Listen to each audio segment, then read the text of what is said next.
Hello everyone, welcome to my channel. আজ আমরা রাদারফোর্ডের alpha কণা বিচ্ছুরণ পরীক্ষা সম্পর্কে জানবো, which is popularly known as gold foil experiment.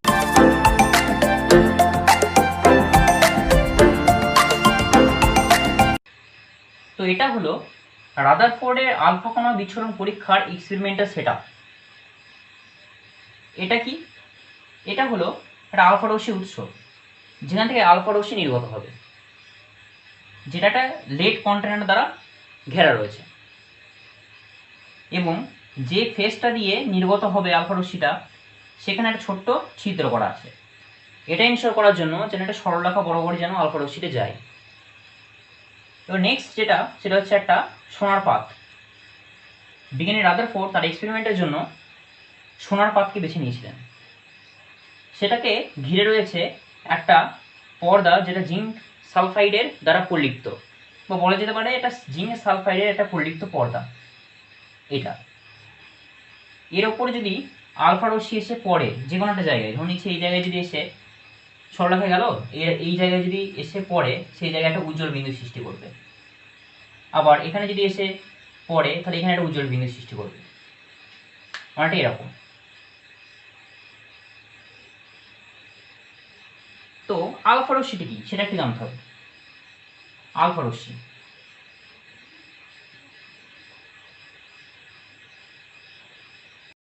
Alpha কণা, 2টি প্রোটন 2টি নিউট্রন থাকে, তাই ইহা ভারী কণা।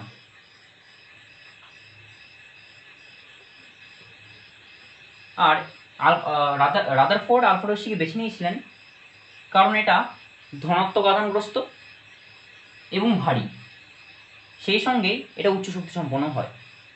তো থার্ড পয়েন্ট যেটা হবে,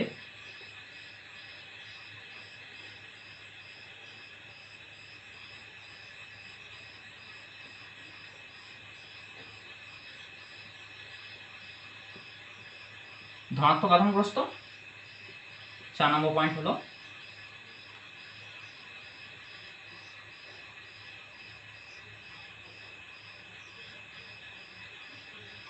উচ্চ শক্তি সম্পন্ন। এই কয়েকটা কারণে ফলেই আলফা রশ্মিকে রাদারফোর্ড বেছে নিয়েছিলেন তার এক্সপেরিমেন্টের জন্য। আলফা রশ্মি তাহলে এখান থেকে বেরোবে এবং যখনই এই জিঙ্ক সালফাইডের পরিলিপ্ত পর্দায় পড়বে তখন একটা উজ্জ্বল বিন্দু সৃষ্টি করবে। তো এইবার বিজ্ঞানী রাদারফোর্ড সোনার পাতকে বেছে নিয়েছিলেন কেন? আর একটা খুবই মজার ব্যাপার যে রাদারফোর্ড যে সোনার পাত্র ব্যবহার করেছেন তার পুরুত্ব হলো 0.0004 মিলিমিটার, যেটা খুবই কম পুরুত্ব। কতটা কম সেটা এখনই বলা যেতে পারে কিরম হবে, তোমরা নিজেদের পেন বক্সে ছোট স্কেলটা বের করো। এবার ওই স্কেলের যে একবারে যে ছোট ছোট ঘরগুলো রয়েছে সেগুলো দেখো। এই প্রত্যেকটা ছোট ঘরের মাঝখানে দূরত্বটা হচ্ছে 1 মিলিমিটার। তাহলে এই যে দূরত্বটা এটা হচ্ছে 1 মিলিমিটার, ঠিক আছে? এই দূরত্বটা হচ্ছে 1 মিলিমিটার, সেইটাই কতটা কম, সেটা কতটা ছোট। এবার যদি বলা হয় এই 1 মিলিমিটার ঘরটাকে 2 ভাগ করতে, মানে যেটা পাবো সেটা 2 ভাগে 1 ভাগ পাবো। আবার ওই 1 মিলিমিটার ঘরটাকে যদি বলা হয় 10 ভাগে ভাগ করতে, তাহলে যে ছোট ছোট ঘরগুলো পাবো সেগুলি কি হবে, 10 ভাগের 1 ভাগ পাবো সব ঘরগুলো। ঠিক সেরকমভাবেই এটা তাহলে কত ভাগের মধ্যে পড়ছে, এই 0.0004 মিলিমিটার, এটা ওই 1 মিলিমিটার ঘরকে যদি 2500 ভাগে ভাগ করা হয় তার 1 ভাগ হচ্ছে 0.0004 মিলিমিটার, যেটা খুবই কম। যেটা আমাদের ভাবতে বাধ্য করে যে সেই সময়ে যখন মানে অ্যাডভান্সড ডিভাইস ছিল না, প্রায় 100 বছর আগের কথা, 1911 সালে, তখন বিজ্ঞানী রাদারফোর্ড এই সোনার পাতটা তৈরি করেছিলেন, যেটা খুবই পুরুত্ব কম। খুবই আশ্চর্যের ব্যাপার। এইবার তিনি সোনার পাতটাকে কেন বেছে নিয়েছিলেন, কারণ সোনার পাতটাই দেখা গেছে যে সোনার পাতটাকে যদি আমি এরকমভাবে আঁকি, জুম করে দেখাই, এরকম হবে জিনিসটা। এগুলো হচ্ছে সোনার পাতের মধ্যে অবস্থিত পরমাণুগুলি, যেখানে দেখা গেছিল যে 1000টি পরমাণু আছে, 1000টি পরমাণু, যেটা অন্যান্য যে সমস্ত ধাতুগুলো রয়েছে নিয়ে নেওয়া হয়েছিল তার থেকে অনেকটা কম ছিল। মানে যত কম পরমাণু থাকবে একটা পাতের মধ্যে, সরু পাতের মধ্যে যত কম পরিমাণ পরমাণু থাকবে তত বেশি এটা কনভেনিয়েন্ট হবে, সেটা বেশি আমি অ্যাকুরেট রেজাল্ট পাবো। এই কারণে যেহেতু এখানে পরমাণু সংখ্যাটা 1000 মানে অন্যান্য ধাতুর তুলনায় কম ছিল, তাই সোনার পাতটাকে বেছে নেওয়া হয়েছিল বা বিজ্ঞানী রাদারফোর্ড সেটাকে বেছে নিয়েছিলেন। এইবার রাদারফোর্ড যখন এই পরীক্ষাটা করেছিলেন তার আগে বিজ্ঞানী স্যার জে থমসন তার প্লাম পুডিং মডেলটা দিয়েছিলেন। সেই প্লাম পুডিং মডেলটা আমি আগে লেকচারগুলোতে আলোচনা করে ফেলেছি কী ছিল জিনিসটা, আরও বলছি, রিপিট করছি, যে একটা যদি পজিটিভ চার্জের স্ফিয়ার থাকে বা গোলক, তার মধ্যে যেন নেগেটিভ চার্জগুলো গেঁথে রয়েছে, এটা বলা হয় প্লাম পুডিং মডেল। এবার তাহলে এগুলো যদি প্লাম পুডিং মডেল অনুসারে যদি আমি পরমাণুগুলো আঁকি, জিনিসটা হবে না এরকম, এখানে নেগেটিভ চার্জগুলো রয়েছে আর প্রত্যেকটা পরমাণুকে বলেছে একটা পজিটিভলি চার্জড স্ফিয়ার। এইখানে যদি আমি আলফা রশ্মি দিই তাহলে যে ঘটনাটা ঘটার কথা সেটা আমাদের কাছে খুবই সরল। যেখানে যদি আমি আলফা রশ্মি এখান থেকে নির্গত হয়, এটাকে সরল রেখাতেই ভেদ করে বেরিয়ে যাবে, সরল রেখাতেই ভেদ করে বেরিয়ে যাবে। এই সাইডটা মুছে দিচ্ছি, কারণ সব এখানে নেগেটিভলি চার্জড ইলেকট্রন দ্বারা এখানে ভিতরে পরিবৃত, আর যে ধনাত্মক পরমাণুগুলো থাকবে, ধনাত্মক প্রোটনগুলো থাকবে তার তুলনায় এই আলফা কণার ভর অনেক বেশি হবে। এই কারণে এখানে সহজ ভেদ করে বেরিয়ে চলে যেতে পারবে। তাই যদি এটা প্লাম পুডিং মডেলটা ফলো করতো বা করে যদি, তাহলে দেখব এখান থেকে নির্গত আলফা কণাগুলো এইখানে এসে উজ্জ্বল বিন্দু সৃষ্টি করেছে, বা এই জায়গাতেই উজ্জ্বল বিন্দু সবচেয়ে বেশি পাবো বা এখানেই বেশি পাবো। কিন্তু বিজ্ঞানী রাদারফোর্ড যখন এক্সপেরিমেন্টটা করলেন, কি হলো, আলফা কণা এখানে বেরিয়ে এলো, আলফা কণা এখানে বেরিয়ে এলো, নিয়ে তিনি যে বায়ু নিরুদ্ধ নলের মধ্যে এটা করছিলেন সেখানে এটা অন করে দিয়ে তিনি কিছুক্ষণ সেটাকে চলতে দিলেন। কিছুক্ষণ পরে তিনি দেখলেন এখানে তো উজ্জ্বল বিন্দু পাওয়া যাচ্ছেই, এখানে উজ্জ্বল বিন্দু পাওয়া যাচ্ছেই এই জায়গায়, তার সাথে সাথে এই জায়গাতেও কিছু কিছু উজ্জ্বল বিন্দু পাওয়া যাচ্ছে, যেটার পরিমাণটা খুব কম কিন্তু পাওয়া যাচ্ছে। মানে কি ঘটনাটা ঘটেছে, এখান থেকে একটু যদি উজ্জ্বল বিন্দুর সাপেক্ষে যদি আমি একটা বোঝার চেষ্টা করি, এখান থেকে ওই আলফা কণাটা বা আলফা রশ্মিটা সোজা বেরিয়ে এসেছে এবং কিছু কিছু ক্ষেত্রে অল্প একটু এটা ডিফ্লেকশন হয়েছে, এরকম হবে, অল্প একটু ডিফ্লেকশন হয়েছে, এবং এই আলফা রশ্মিটা এখানে এসে বেশি আঘাত করেছে এই জায়গাতে, এই রিজিয়নটায়। আর যেটা আশ্চর্যের ব্যাপার যে আলফা রশ্মিটা তাহলে এখানে ধাক্কা পেয়ে এখানে নিশ্চয়ই এসেছে এই জায়গাগুলোতে, এরকম হবে, খুব কম পরিমাণে এসছে যদিও এই জায়গাগুলিতে এসেছে, এই জায়গাগুলির তুলনায় যেখানে খুবই বেশি পরিমাণে আলফা রশ্মিটা এখানে ভেদ করেছিল, এখানে গিয়ে উজ্জ্বল বিন্দু সৃষ্টি করেছিল বেশি পরিমাণে। তাহলে প্লাম পুডিং মডেলটা ঠিক নয়, রাদারফোর্ড প্রমাণ করে দিলেন। প্লাম পুডিং মডেল যদি ঠিক হতো তাহলে আমি পেতাম এই জায়গাতেই উজ্জ্বল বিন্দুগুলো বেশি, এই জায়গাতে পাওয়ার কোনো কথা ছিল না। তা প্লাম পুডিং মডেলটা আমাদের ভুল, এখান থেকে প্রমাণিত হয়ে গেল যে প্লাম পুডিং মডেল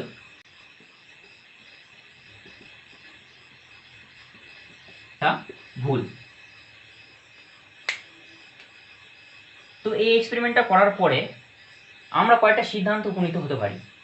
সেই সিদ্ধান্তগুলো কি নিতে পারি বা রাদারফোর্ড কী সিদ্ধান্ত নিয়েছিলেন সেটা একটু দেখি। তো এই এক্সপেরিমেন্ট থেকে রাদারফোর্ড কী সিদ্ধান্ত উপনীত হয়েছিলেন সেটা একটু দেখি এক্সপেরিমেন্ট থেকে। উৎস থেকে যখন আলফা রশ্মিগুলো এসে এই সোনার পাথরের উপর পড়ছিল, সেটাকে ভেদ করে দেখছিলাম তার বিপরীত দিকেই সবচেয়ে বেশি উজ্জ্বল বিন্দু সৃষ্টি করেছিল। মানে সোজা কথায় এখানে নিশ্চয়ই বেশিরভাগ স্থানই ফাঁকা আছে, এই যে পরমাণুগুলো রয়েছে সেই পরমাণুর বেশিরভাগ স্থানই ফাঁকা, তাই এটা খুব সহজে ভেদ করে চলে যেতে পারছিল এবং এই জায়গায় উজ্জ্বল বিন্দু সৃষ্টি করতে পারছিল। তাহলে 1 নম্বর পয়েন্ট কি হবে, পরমাণুর বেশিরভাগ স্থানই ফাঁকা।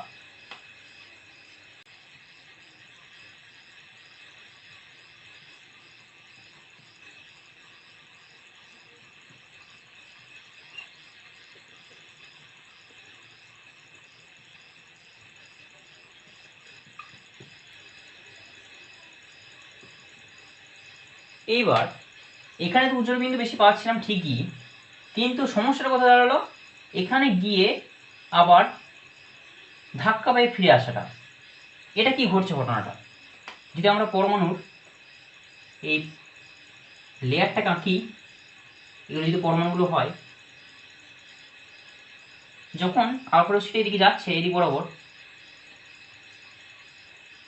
তখন দেখা যাচ্ছে কিছু কিছু ক্ষেত্রে সেটা যেদিকে এসেছিল সেদিক বরাবরই চলে যাচ্ছে, এরকম হবে, যেদিকে এলো সেদিক বরাবরই চলে যাচ্ছে, আবার কিছু কিছু অ্যাঙ্গেল করে সেদিক ফিরে যাচ্ছে, এরকমভাবে।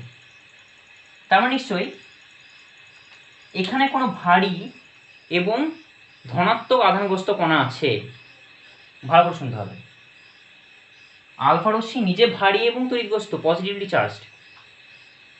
আলফা রশ্মি নিজে ভারী এবং ধনাত্মক আধানগ্রস্ত, তাই সে অন্য একটা পজিটিভ এবং ভারী কণা দ্বারাই বিকশিত হবে। তাই এখানে নিশ্চয়ই কোনো ধনাত্মক কণা আছে, যেখানে সমস্ত ভরটা ওর মধ্যে কেন্দ্রীভূত আছে। তাহলে এটা ভারী এবং ধনাত্মক তড়িৎগ্রস্ত কণা। আলফা কণাটাও ভারী এবং ধনাত্মক তড়িৎগ্রস্ত, তাই এ যখন এর কাছাকাছিতে আসবে এবং ধাক্কা খাবে, তখন সেটা বিকশিত হবে। প্লাস প্লাসকে বিকর্ষণ করে, মাইনাস মাইনাসকে বিকর্ষণ করে, আর প্লাস মাইনাসকে আকর্ষণ করে, প্লাস মাইনাসকে আকর্ষণ করে। এটা খুবই সহজ জিনিস। তাই এখানে আলফা রশ্মিটা ধনাত্মক আধানগ্রস্ত, পজিটিভলি চার্জড, আর এটাও হচ্ছে পজিটিভলি চার্জড। এখানে যে মাঝখানে যে জায়গায় ভরটা কেন্দ্রীভূত রয়েছে সেটাও পজিটিভলি চার্জড। তাহলে এ ভারী পজিটিভলি চার্জড, এও ভারী পজিটিভলি চার্জড, তাহলে একে অপরকে বিকর্ষণ করবে। তাই কিছু কিছু ক্ষেত্রে আমি দেখছি এখানে উজ্জ্বল বিন্দুগুলো সৃষ্টি হয়েছে। তার মানে দ্বিতীয় পয়েন্টটা কি লিখতে পারি, যে পরমাণুর কেন্দ্রে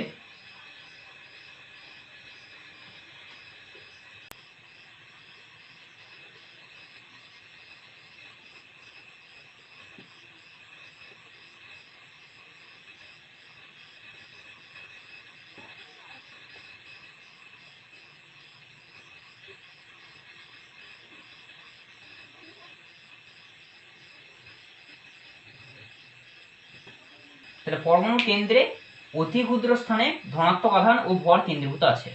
এটা আমি এই এক্সপেরিমেন্ট থেকে বুঝতে পারলাম।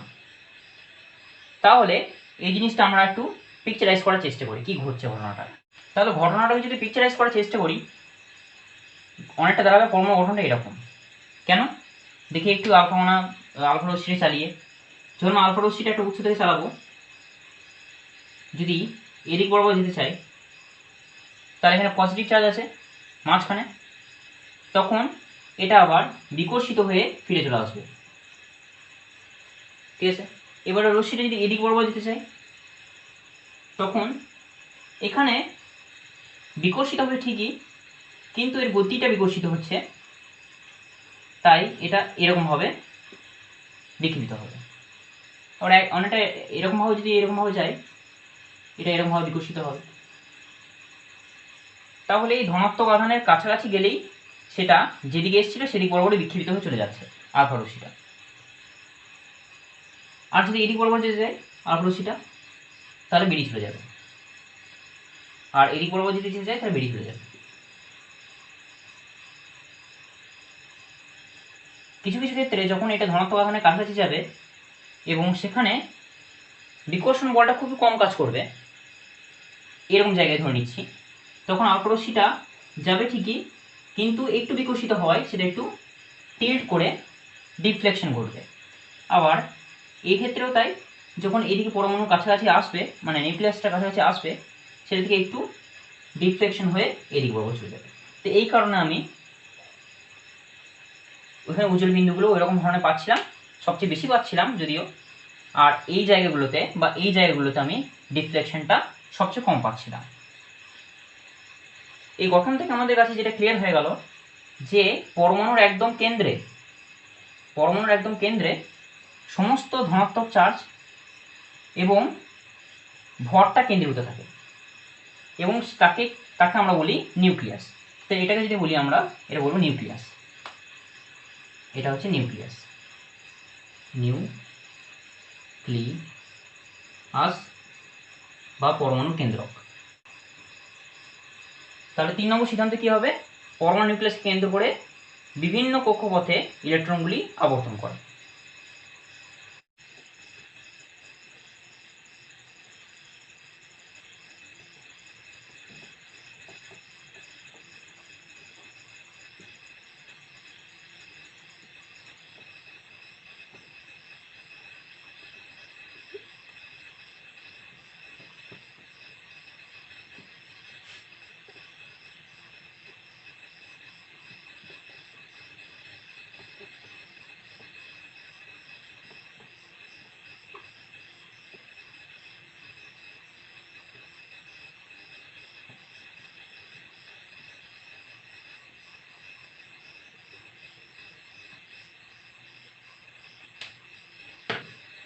তো পরমাণুর মধ্যে নিউক্লিয়াসকে কেন্দ্র করে বিভিন্ন কক্ষপথে ইলেকট্রনগুলি আবর্তন করে। তো একটা জিনিস মনে হতেই পারে যে ইলেকট্রনগুলি তো রয়েছে এখানে, ওই পরমাণুর গঠনে ইলেকট্রনগুলো তো রয়েছে, আর ইলেকট্রন তো নেগেটিভলি চার্জড, তার ঋণাত্মক আধান, তাহলে আলফা কণাকে আকর্ষণ করছে না কেন? কারণ আলফা কণার চেয়ে ইলেকট্রনের ভরটা অনেক অনেক কম, প্রায় 7500 গুণ কম, তাই ওর প্রভাবটা ওই আলফা কণার গতির উপর পড়ছে না, তাই একে ভেদ করে চলে যাচ্ছে ইলেকট্রন অঞ্চলকে। রাদারফোর্ডের পরমাণুবাদগুলি হল: নাম্বার 1, পরমাণুর বেশিরভাগ স্থানই ফাঁকা। নাম্বার 2, পরমাণুর প্রায় সমস্ত ভরই তার মাঝখানে অতি ক্ষুদ্র স্থানে কেন্দ্রীভূত আছে। নাম্বার 3, পরমাণু নিউক্লিয়াসের মধ্যেই তার সমস্ত ধনাত্মক চার্জ সীমাবদ্ধ থাকে। নাম্বার 4, নিউক্লিয়াসকে কেন্দ্র করে ইলেকট্রনগুলি নানান বৃত্তাকার কক্ষপথে আবর্তন করছে। Thanks for watching.